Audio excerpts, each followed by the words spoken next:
This video is going to be interesting. Even if you have heard 1,000 different reports about the Israeli-Palestinian conflict, I promise you that this will give you a new perspective.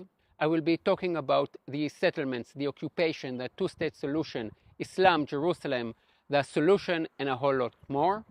Before I break down the Palestinian narrative, a small trigger warning. I like facts. If you don't like what I'm saying, then bring me facts that contradict what I'm saying. If I say that Jerusalem is not mentioned in the Quran, or that the Jews said yes to the partition plan in 1947 and the Arabs said no, or that there was no such thing as a Palestinians in the 18th century, then feel free to prove me wrong. Send me a link to a letter from a pilgrim to the land of Israel who says that he met a nice Palestinian. I'm asking you to challenge me. If you just write me that I'm Zionist or that I'm biased or that I've received money from the Israeli government to make this video, those aren't actually arguments. And for your information, I am completely against the current government of Israel. The good thing about Israel is that, unlike most of the Arab Muslim countries, Israel is a democracy. I'm not afraid of the government preventing me from expressing my thoughts. Israel is not Iran or Syria or Egypt or Saudi Arabia or Gaza, and I don't delete comments. Some people are 100% for Israel and some are 100% against it. I'm aiming for the middle ground. If I get dislikes and smart comments, then I know that this video has reached the right audience. But do give this video a like and subscribe. The last thing that I want to ask is this. Don't use bombastic language in your comments if you don't have the numbers to support it. Ethnic cleansing is a very powerful expression. If in 1948 there were around 700,000 Palestinians and today there are 7 million in the land of Israel, you can't really use this term. However, if you want to use the words ethnic cleansing, you can do so to describe what happened to the Jews in Arab countries. In Morocco in 1948, there were 265,000 Jews. Today there are around 2,000. In Iraq, there were 135,000 Jews in 1948. Today there are fewer than 10. Algeria used to be home to 140,000 Jews. Today there are fewer than 50, and I can go on. It is Muslim countries who perpetrated ethnic cleansing on the Jews. But this statement doesn't quite cover what has been happening. Muslims have been doing this to all minorities, not only to the Jews. If you zoom out, you will see that 100 years ago, there were many Christian communities and other small ethnic groups in the Middle East. They are all being wiped out by Muslims. For some reason, the Western world, the Christian world, doesn't want to talk about it. As a Jew, I care about what is going on with Jews all over the world, and I find it very odd that Christians don't really care about Nazareth or Bethlehem, which are kind of important to the followers of Jesus and used to be 80% Christians 50 years ago and now are 80% Muslims. The same goes for Christians in Syria, Lebanon, and Egypt. In Nigeria, Muslim organizations have murdered thousands of Christians. 2 million Christians have fled Iraq and become refugees in the last 2 decades, but no one seems to care about them, neither the media nor the universities. Everyone is obsessed with the Palestinian refugees. Did you know that the UN has 2 agencies for refugees, one for hundreds of millions of refugees all over the world, and another one called UNRWA, which is only for the most privileged refugees on earth, the Palestinians? Don't just take my word for it. Check it out for yourself. So let's talk about the story the Palestinians like to tell and the media like to repeat.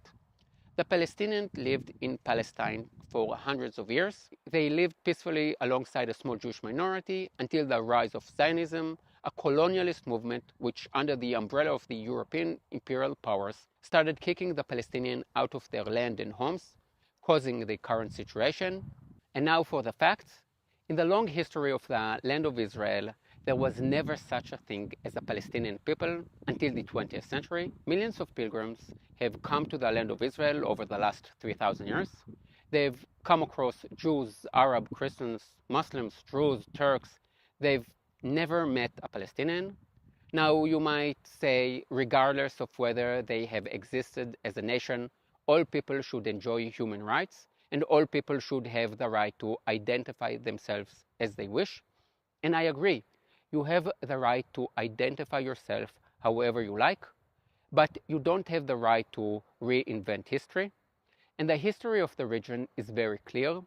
This is probably the most documented piece of land on the planet. There is a very good book, a very ancient and popular book about the connections of the Jews to Judea. It is called the Bible. Now, wait. I know what you are thinking. He's going to say that God gave this land to the Jews. And no, if you believe that God gave this land to the Jews, great. And if not, also great. The undeniable point is that there is a strong connection between the Jews and the land of Israel. There are thousands of books from the last 3,000 years that write about Jews and the land of Israel. And in archaeological digs, we find Jewish coins, Jewish texts, and Jewish artifacts. There isn't a single book or piece of archaeological evidence that point to a Palestinian people. You don't like what I'm saying? Then prove me wrong. But it is much more than that. The connection of Christian and Muslim to Jerusalem is based on the Jewish connection. Jesus was Jewish, and the connection of Muslim to Jerusalem is also based on the Jews. Let me explain. I will go even further and say that Jerusalem was never the capital of a Muslim empire. It was always Cairo, Damascus, or Baghdad. Jerusalem was mostly important to the Muslims when they were fighting against the Jews or the Christians. Under Muslim rule, Jerusalem was often a very neglected city. This makes sense as Jerusalem, which is mentioned some 600 times in the Jewish Bible, isn't even mentioned once in the Quran. Chapter 17 of the Quran talks about the night journey of Muhammad. He ascended from Al-Aqsa, which means the most faraway mosque. How did it come to be associated with Jerusalem? In order to understand this, you need to go back to the Jews. The Jews had two temples on what is now known as Temple Mount. The temples were located on the holiest site for the Jews, which is the top of Mount Moriah. The first temple was destroyed by the Babylonians, and the second was destroyed by the Roman Empire. 60 years after the Romans destroyed the temple, the Jews rebelled again, and the Romans changed the name of the region from Judea to Palestina, and this is how the name came to be. It was intended to disconnect the Jews from the name Judea. 700 years after the destruction of the temple, the Muslims colonized the land of Israel and said that Muhammad ascended to heaven from the place where the Jewish temples stood. Now, at this point, you may well be saying, what? The Muslims believe that Muhammad ascended to heaven from the exact same spot that is the holiest site for the Jews, and this is not written in the Quran? Yes, and if you find it strange, that's because you don't know Jerusalem. Nothing makes a place more holy than competition with another religion. The Muslim took the place which was the holiest for the Jews 1500 years prior to the existence of Islam and made it their third holiest place. Don't believe me? Here is a pamphlet of the Waqf, the Muslim authorities, that say that this is the location of the Temple of King Solomon.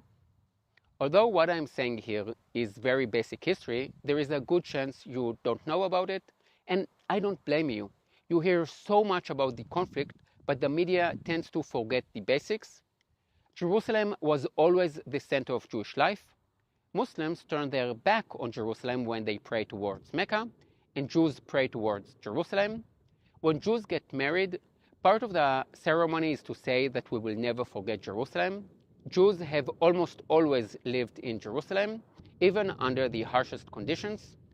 Since the 13th century, the Muslims haven't allowed the Jews to pray at their holiest site, the Temple Mount, and the Jews have had to pay extra taxes and suffer harassment. They have even had to pay the Muslims a fee to pray at the Western Wall, the closest to the Temple Mount they were allowed to pray. The Islamization of Jewish sites hasn't only happened in Jerusalem. In Hebron, one of 4 cities that are holy to the Jews, there is the Cave of the Patriarchs, which according to tradition is the place where Abraham was buried.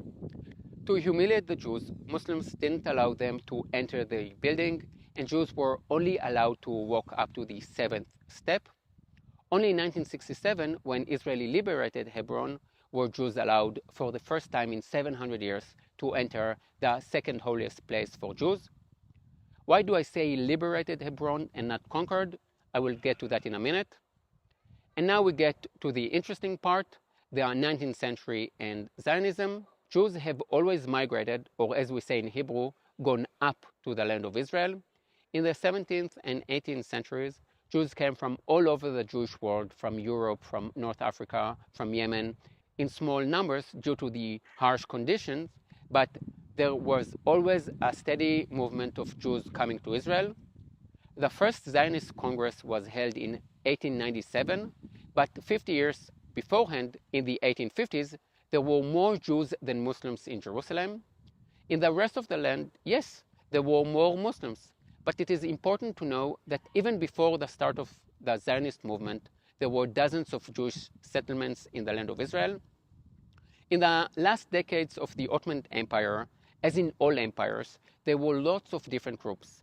Some groups got bigger with time, some smaller, some bought land, some sold land. Many European powers bought land for institutions, and some groups, mostly Germans and Americans, settled in the land of Israel to speed up the second coming of Jesus. Many different groups. None of the groups use the word Palestinian to describe themselves. The first Zionist Congress took place in 1897. The Zionist movement was a national movement, not a colonialist or an imperialist movement, but a national one of many. This was the age of the fall of empires, the German Empire, the Austro-Hungarian Empire, and the Ottoman Empire, and of the rise of national movements. And the Zionist movement was the national movement of the Jews. It is as simple as that. In the first half of the 20th century, millions of people moved from one place to another to create nation states. What's special about the Jews is that they never stole or used violence to take any land in the land of Israel. I'm always getting comments from Muslims and pro-Palestinians about Jews stealing the land from the local Arabs. Here is a challenge for you. Give me the name of one village that the Jews stole from the Arabs from the 7th century, when the Arab Caliphate colonized the land of Israel, until 1947, when the Arabs started a war to wipe out the Jews. From the year 636 till 1947, not a single square foot was stolen by the Jews. Again, if you don't like what I'm saying, then prove me wrong. Give me the names of villages that Jews stole prior to the War of Independence. On the other hand, I can give you lots of names of Jewish villages that Arabs, or Palestinians if you will, destroyed before 1948. Take Hebron, for example. Jews lived in Hebron for hundreds of years. In 1929, the Arabs, not 1 or 10, but whole gangs of Arabs, murdered 70 Jews, and the ancient Jewish settlement had to be abandoned until it was brought back into Jewish hands in 1967. You want more names of Jewish villages that were abandoned because of Arab violence? Here are some more. Many were rebuilt after a few years. The Arabs used violence against Jewish civilians in the land of Israel many years before the occupation and many years before the land of Israel was established. And by the way, they didn't only use violence against the Jews. Christians suffered as well. Remember the German and American settlements I told you about? They suffered as well. The family of John Steinbeck, the American novelist, had a farm outside Jaffa, or at least they had it until Arabs broke in and murdered Steinbeck's great uncle and sexually assaulted his wife and his daughter. Here is an interesting anecdote. Two other great American novelists, Mark Twain and Herman Melville, visited the land of Israel, and like hundreds of other pilgrims, they wrote about how neglected the land was, and many wrote about how violent the local Arabs were. From 1917 till 1948, the British and the French were in control of the Middle East. The Jews blamed the British for being pro-Arab, and the Arabs blamed the British for being pro-Jewish. I will tell it as it was. The British were pro-British. They had two main interests in the region: to have oil flowing from Iraq to the port of Haifa, and to ensure the Suez Canal remained open. And because both of these interests lay in the hands of the Arabs, they were pro-Arab. Today it is very fashionable to be against colonial powers, and of course they did do a lot of damage, but I find it absurd that pro-Palestinians are anti-colonial, as it was the Roman Empire that gave the name Palestine to the area, and the British Empire that gave it its borders. When the British and the French drew lines on maps, they invented two nations that never existed before, the Palestinians and the Jordanians. Another fact that is often overlooked is that pro-Palestinians are always talking about Jewish immigrants coming from Europe. No one talks about the Arabs who came to the land of Israel. Hundreds of thousands of Arabs from Egypt, Syria, and other places entered the land of Israel in the 1930s and 40s to work for the British and are now seen as native Palestinians. It is hard to estimate the number of Arabs who entered the land of Israel between 1917 to 1947 to work for the British, as the borders were open, but the number is in the hundreds of thousands. Probably about half of the population of Gaza came to the land of Israel during the British Mandate time. Their last names usually hint towards the actual origin of the family. I find it absurd that people like my great-grandmother, who came to Israel from Eastern Europe in the 1920s after dreaming about the Jewish homeland for generations, are seen as white colonialists, while Egyptians who came to work for the British in 1945 are seen as native Palestinians. Now you might be saying, who cares where they came from and if they have been here for generations? They have the right to self-determination. And again, I agree. In 1947, the UN proposed the division of the land into a Jewish state and an Arab state. The Jews said yes, and the Arabs said no, and then started a war in a bid to eliminate the Jews. The morning after the partition plan, Palestinians attacked a bus and murdered 5 Jews. This is how the war was started. They were offered a state, they said no, and start murdering Jewish civilians. Not a single Jew was spared in all of the places that fell into local Palestinian hands. Luckily for us, after 15 months of fighting the local Arabs and the 5 Arab armies that invaded Israel, we won. And yes, during the War of Independence, many Arab villages were destroyed and about 700,000 people were displaced. That's what happens when you try to wipe out your neighbors. You might well lose and have to pay the price. At the same time, 800,000 Jews were brutally expelled from Muslim countries. For some reason, no one cares about them or want to tell their story.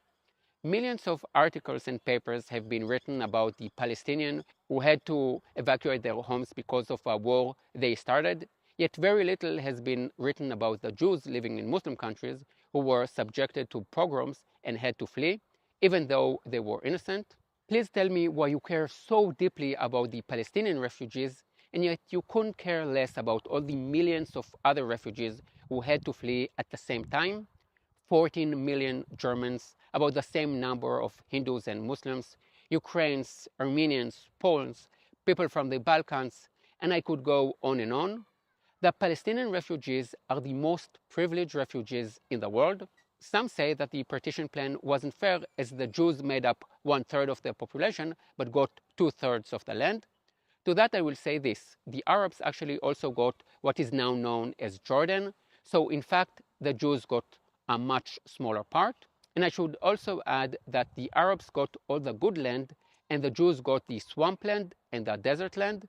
And now I'm going to state a fact that is definitely going to annoy all the haters of Israel. The Jews took the swampland and the desert land and made the impossible possible. We turned the land into gold. Israel is pioneer in irrigation systems and desalination system. Israel invented vegetables and fruits that can grow in salt water and yet taste sweet. As for the Arabs, the large part of their land is now polluted and contaminated. After 1948, the Palestinians had years to establish a free Palestinian state, as they were under Egyptian and Jordanian rule. Yet they didn't do that. In 1964, the Palestinians established the PLO, or the Palestinian Liberation Organization. Now this is interesting. 1964 is 3 years before the Six-Day War. So before Israel occupied the West Bank and the Gaza Strip, and before a single settlement was built, they were already calling for the destruction of Israel. When the Arabs say free Palestine, they don't mean we want an independent Palestinian state next to Israel. What they want is a Palestinian state that replaces Israel. The Palestinians kept rejecting all offers made to them from 1947 till 2008, when Ehud Olmert, the Israeli Prime Minister, offered the Palestinians all the West Bank and East Jerusalem as their capital. They said no to every offer that was made to them, invested all the money they received from the world in terror, and then cried that they were their victims. The Palestinians do have a harder life than we Israelis, but they only have themselves to blame. So what is the solution? When will there be peace? Not in the near future, because this conflict is not about the land. I've already told you that even before the Six-Day War and even before 1948, the Palestinians were trying to wipe out the Jews. Here is another example. Take Gaza. In 2005, Israel withdrew from the Gaza Strip. Gaza is an Israeli and Jew-free area. The Palestinians get more money than any other group on the planet, from the US, from the European Union, from Arab countries, from the UN. And what do they do with this money? Infrastructure, education? No. They build tunnels and buy weapons to kill Jews. Why do they do that? The Hamas constitution makes it very clear. The first sentence is, Israel will exist until Islam wipes it out. It doesn't say we want peace. It doesn't say we want a Palestinian state. It clearly says until Islam wipes it out. They want a Muslim caliphate. I respect Hamas for one thing only, for actually expressing and being clear about what they want, which is to eliminate Israel. Personally, I want the Palestinians to have a democratic state with human rights and freedoms, and I wish for all Arabs and Muslims to have the same, but what I want is not necessarily what they want. To solve the problem, you need to understand the problem, and the problem is made up of two things. One which Westerners don't understand anymore, religion, and one which Westerners don't want to talk about, values. Religion plays no role at all in European politics. In the US, politicians do say God bless America, and the debate surrounding abortion is partly religious. But when it comes to foreign policies, you don't hear American generals talk about spreading the word of Jesus. In the Muslim world, it is very different. When Arabs kill Jews at a music festival, or Christians in a school in Nigeria, or one another in Syria, Yemen, Libya, what is it they shout? Allahu Akbar, God is great. Jihad is a religious war against the infidels. To many Europeans, the words infidels and heresy probably remind them of dark days that played out hundreds of years ago, when Catholics and Protestants were killing each other. Sadly, this is still the situation in some parts of the Muslim world. Just think about the organizations you hear about in the Muslim world: Hamas, Hezbollah, Islamic Jihad, ISIS, Al-Qaeda, Boko Haram, the Taliban. These aren't national organizations. They are all religious organizations. Now let's talk about the bigger issue, values. Lots of people run from this as if they were running from fire, because the biggest concern is potentially being called a racist. I want to be 100% clear here, although I know that some will do their best to misunderstand me. If I say that men are more violent than women, does it mean I hate all men? No. Does it mean that I think all men are violent? No. Does it mean that there are no violent women? No. But if in almost all countries, more than 90% of those in jails are men, then you can say that men are more violent than women. I believe you can criticize anyone for anything. You can criticize me as a Jew, as an Israeli, as a man, as a tour guide. You can criticize me for things I can't change, like my identity, and for the things I chose, like my profession, the music I like, the fact that I'm a father. My identity is comprised of thousands of different aspects, and you can criticize any one of them, and I can agree or disagree. I can say, true, Israelis aren't very polite and they don't know how to form a queue, but I'm different. And I can also accept the criticism. If you are not a narcissist, you know that you're not perfect. I don't subscribe to the narrative that you're only allowed to say good things about other groups and criticize your own. I actually want to be criticized. I want to be made to think, to be made to improve my ways. The Me Too movement made me rethink the way I interact with women and made me more aware of the language I use.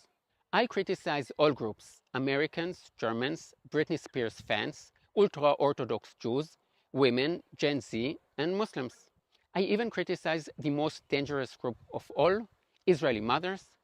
If a teacher writes that she is sick, there is no need for 30 get well soon messages. You don't show that you care by writing a message. You are just spamming my WhatsApp. If there were peace in all of the Middle East and only the Arab Muslim Palestinians were resorting to violence, I would say, okay, maybe we are in the wrong. But if the Palestinians were using violence before 1967 and before 1948, and almost all of the Arab Muslim countries are dictatorships with high levels of violence and low levels of human rights, then maybe there's really a problem here. I'm also getting comments from Muslims blaming colonialism and the Americans for all the problems in the Muslim world. And it is true that the creation of many countries and borders in Africa and Asia were determined by the interest of the European empires, and that the US think primarily about its own interests. But I'm always shocked to find that Muslims take no responsibility for their wrongdoing. The fact that most of the Muslim countries aren't democratic has nothing to do with the US. The fact that 17 of the 20 most dangerous countries for the LGBTQ community are Muslims has nothing to do with colonialism. The fact that almost all of the most dangerous places in the world to be Christians are Muslim has nothing to do with imperialism. The Muslim world is huge. It has a lot of oil, and its failure has very little to do with colonialism. Look at the Jews. 1/3 of them were murdered by the Nazis. Israel has no oil, and it is surrounded by enemies, and yet we are successful. And it's not because of American money. Most of that money has to be used to buy military equipment from American companies. And beside, the Palestinians get way more money. We are successful because we are open-minded, think outside the box, invest in education, and are not violent. This is true outside the Middle East too. Look at Arab Muslim communities in Europe. If there were violent riots in Paris or Sweden, Rotterdam or London, would it be in the Jewish neighborhoods or the Arab neighborhoods?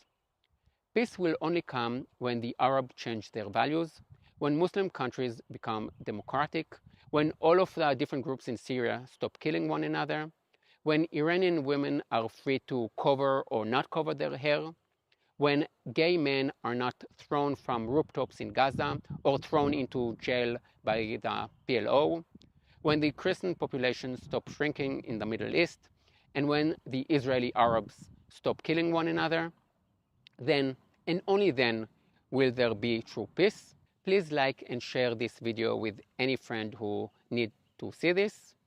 I have much more to say about this topic, so please write a comment. If you find it interesting, please consider supporting my work. All the details are below. Yalla bye.